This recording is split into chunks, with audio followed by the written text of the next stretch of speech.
नमस्कार दोस्तों, मैं हूं राहुल राय और आप देख रहे हैं मेरा YouTube channel physics by Rai. Sir, हम बात कर रहे हैं फ्रिक्शन के टॉप 100 क्वेश्चंस के बारे में।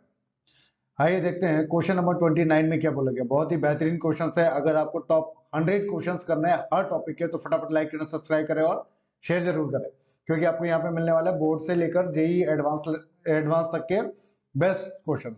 ठीक, तो आइए देखते हैं क्या बोला गया। क्वेश्चन नंबर 29 में बेटा कि हमसे बोला गया कि रेडियस 20 मीटर दे रखी है, बैंक रोड दे रखा है अपने को, व्हीकल ऑफ मास दे रखा है 200 केजी और वेलोसिटी दे रखी है 10 मीटर पर सेकेंड।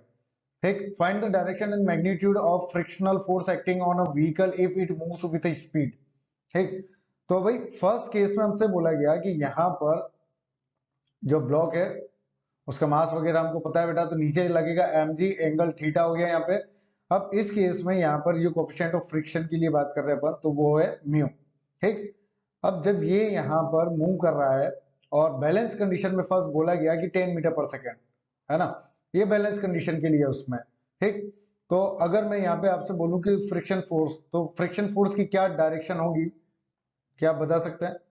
ठीक, यहाँ पर जो फोर्स होगा उसको कौन बैलेंस करेगा बेटा, कि यहाँ पे नॉर्मल की बात, अगर ये एंगल थीटा तो ये एंगल थीटा बनेगा, तो ऊपर की तरफ जो एंगल होगा वो कितना बन जाएगा भाई आपका, यहाँ पर ये जो फोर्स आएगा वो कितना हो जाएगा, एन कॉस थीटा, इधर एन साइन थीटा। ठीक, अब ये जो बैलेंस करेगा वो कौन, किसको बैलेंस कर रहा है, M V square by R को बैलेंस कर रहा है। ठीक, अभी मान लेते हैं कि इसमें फर्स्ट केस में कोई भी फ्रिक्शन नहीं लग रहा। ठीक, क्यों नहीं लग रहा है, क्योंकि ये जो M B square by R है और एन साइन थीटा को एक दूसरे को क्या कर रहे हैं, बैलेंस कर रहे हैं। ठीक है, इतनी वेलोसिटी है और उसकी वैल्यू क्या है, 10 मीटर पर सेकेंड। तो देखें यहाँ पे कि N sine theta equals to क्या हो जाएगा बेटा, M V square by R. ठीक है, ये क्वेश्चन वन। दूसरा क्या हो जाएगा, N cos theta equals to M G. इस टाइप के हम क्वेश्चंस पहले भी कर चुके हैं। ठीक, तो अगर आपको ये क्वेश्चन, तीन अलग अलग क्वेश्चन है ये, तो अगर आपको करने हैं तो फटाफट आप सब्सक्राइब कर लें और इससे पहले वाले जो क्वेश्चंस है उनको जरूर करें, तो आपको ये तीनों क्वेश्चंस अलग अलग मिलेंगे डिटेल में। ठीक है, तो यहाँ पे क्या हो जाएगा बेटा, ये हो गया आपका tan theta equals to V square by R G. ठीक है, यहां से अपने को जब v की वैल्यू रखेंगे बेटा अपन 10, r की वैल्यू रखेंगे, g की वैल्यू रखेंगे, तो थीटा इक्वल्स टू अपने को मिलेगा 10 इनवर्स 1/2। आ गई बात समझ में? क्या मिलेगा, ये इक्वेशन 2 और ये इसको बोल देते हैं इक्वेशन नंबर 3। आया यहां तक क्लियर?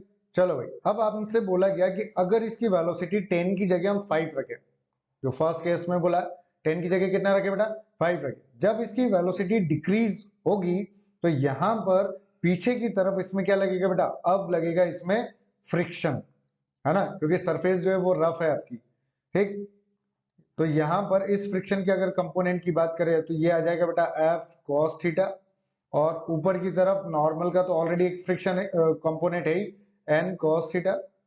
और क्या आ जाएगा बेटा यहाँ पर, और आ जाएगा आपका फ्रिक्शन का भी कंपोनेंट, तो ये एन कॉस थीटा प्लस क्या हो जाएगा यहाँ पर एफ साइन थीटा।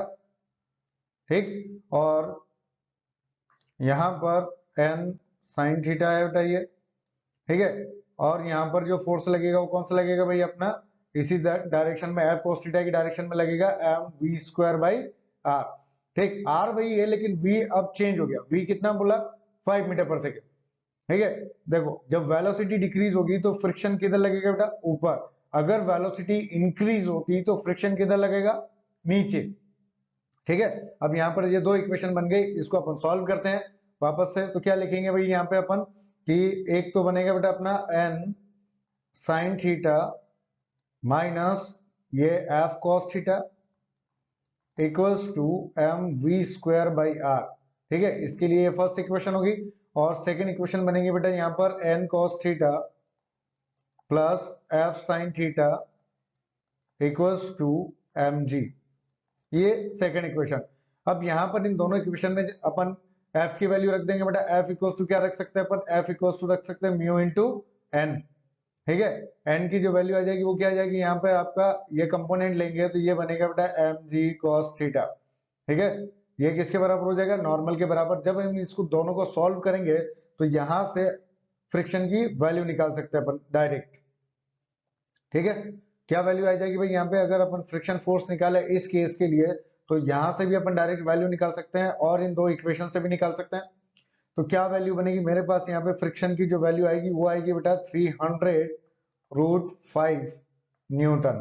ठीक, ये अपना हो गया फर्स्ट वाले का आंसर। अगर मैं दूसरे वाले के लिए बात करूं, सेकंड वाले के लिए, तो सेकंड वाले का क्या हो जाएगा बेटा यहाँ पर कि जब वेलोसिटी बढ़ेगी, है ना, तो mv² की वैल्यू बढ़ेगी। इस केस में जो फ्रिक्शन लगेगा वो लगेगा डाउनवर्ड, ऐसे नीचे की तरफ। ठीक, ये हो जाएगा आपका mg cos थीटा। तो यहां पर ये हो गया आपका n sin थीटा बेटा, और ऊपर आ गया आपका n cos थीटा, ये थीटा। और फ्रिक्शन जो है उसके दो कंपोनेंट, तो एक आएगा mg की डायरेक्शन में बेटा f sin थीटा, और ये एंगल थीटा बनेगा तो ये n sin थीटा प्लस हो जाएगा बेटा f cos थीटा। ठीक है, अब इस केस में जो यहाँ पे इक्वेशन बनेगी वो क्या बन जाएगी बेटा, n sin theta minus sorry plus f cos theta equals to mv²/r।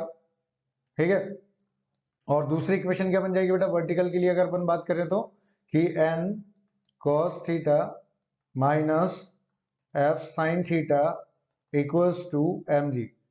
ठीक है, माइनस क्यों आया, क्योंकि f sin थीटा जो है वो किस तरफ लग रहा है, mg की तरफ लग रहा है। अब वापस से ऐसे ही इसको एज इट इज सेम जैसे अपन ने पहले सॉल्व किया वैसे सॉल्व करेंगे और सिंप्लीफाई करेंगे। तो यहाँ पर इस केस में जो फ्रिक्शन की वैल्यू आएगी, मान लेते हैं ये f1 था बेटा, ये f2 था। ठीक, तो इसमें जो वैल्यू आएगी वो 500√5 न्यूटन, ये वैल्यू आएगी। ठीक, एक्चुअली ये वैल्यूज मैं ऑलरेडी निकाल चुका हूं पहले, इसलिए मैंने यहाँ पे डायरेक्ट लिखी है, आपको इनको सॉल्व करके निकालना है। ठीक, अगर ये क्वेश्चन आपको समझ नहीं आ रहा है तो इनसे पहले वाले जो क्वेश्चन है वो जरूर देखिए, क्योंकि उसमें इन तीनों का डिटेल में आपको सॉल्यूशन मिलेगा। ठीक है, अलग अलग। क्लियर है, तो अगर आपको बहुत सारे अच्छे क्वेश्चंस करने हैं, सिर्फ एक टॉपिक के 100 क्वेश्चंस, बेस्ट क्वेश्चन, तो फटाफट लाइक करें, सब्सक्राइब करें और शेयर करें, क्योंकि कर भला तो हो भला।